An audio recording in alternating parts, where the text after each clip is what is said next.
Hello, this is Tom Woodhouse for Coventry News. Today we're going to be looking at a new co-creation article, research article that's come out. It's one of many articles that contribute to the fresh debate about co-creation, and its aims and objectives is to produce and create more knowledge on the topic, as well as producing a new model for co-creation. Oh yeah, co-creation. I've heard of that. Oh yeah. What's co-creation? It's when the producers and the consumers come together to make content like creatively. It's a big debate about it.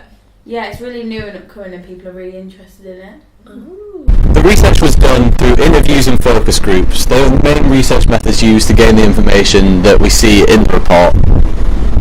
Do you not think for some focus groups though that people just agree with it because of peer pressure?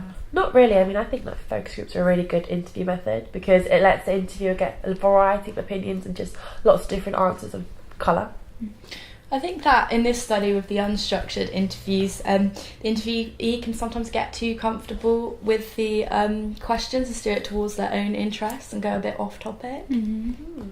The main findings of the study was there's a lot of passive collaboration in co-creation, as well as editorial staff in magazines. They follow online discussions to get a sense of trends and develop ideas. There's also a difference between, as well as passive collaboration, we also have active collaboration.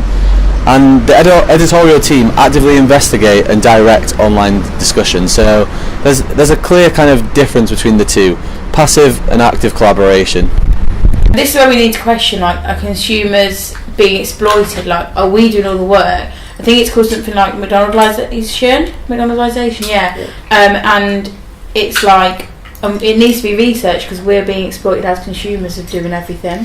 Yeah, I mean, I don't think it's that big a deal because we're not actually co-producers, we're just giving them information. Like, for example, on Facebook, when you put your pictures up, they have them, they're there. So, we're not co-producers, we're just being used by companies and corporations. So I don't think it's worth researching. So the main strengths and limitations that they found in their own research was actually that the limitations were that they didn't look at enough articles in the field. They didn't consider everybody else's point of view.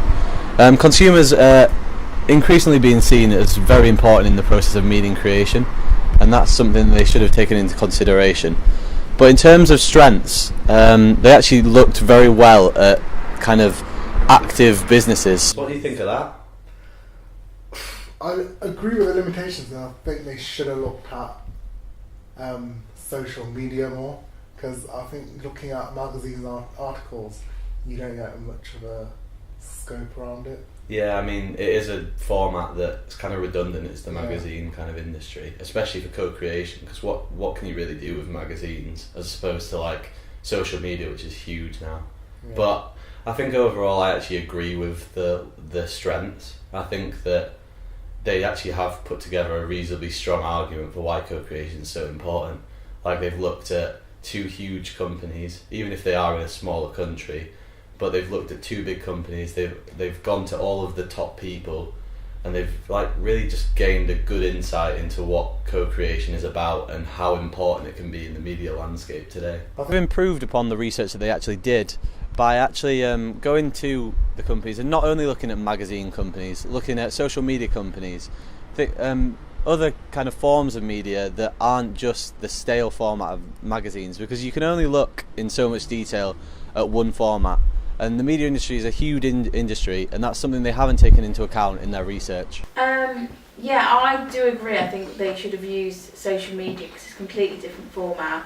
But then I also think that when it comes to magazines, they can be quite limited, whereas you've got something like TV or film where the consumer can interact with it further compared to a magazine. Yeah, I agree with them as well, and I think that they could have used like different research methods like questionnaires or something rather than just interviews and focus groups to get a like broader response, a more analytical kind of response.